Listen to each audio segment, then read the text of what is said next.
More than 65 years old ka na ba at naghahanap ng HMO na pwede sa edad mo?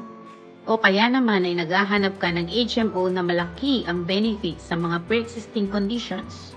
O kaya naman HMO na para sa mga minors na hindi qualified ang mga magulang nila na mag-enroll as their principal? Ito na ang best HMO na para sa'yo. Introducing Kabayan HMO Card by Medicard. With this health card, you get the benefits of outpatient care, hospitalization or confinement, emergency care, dental care, and annual checkups and preventive services. May access ka pa sa mga major hospitals like Asian Hospitals, St. Luke's, and other 5-star hospitals, aside from more than 2,000 accredited hospitals and clinics. Plus, you also have coverage for pre-existing conditions, 5,000 to 15,000 pesos in the first year, and 50% of the annual benefit limit starting from the second year onwards. Anong mga requirements?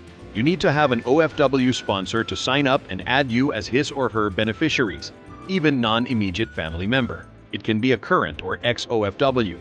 Sponsor should be in legal age. Hassle-free din ang application nito. Dahil ginagawa lang ito online, hindi ka na kailangan pumunta sa office at pumila. Kung namang hindi ka komportable sa payment online, pwede ka rin namang magpunta sa aming Medicard clinics para magbayad. At heto pa, waived na din ang medical evaluation nito. For more information about this plan, contact us now. Focus on recovery, never worry about hospitalization. Choose Medicard.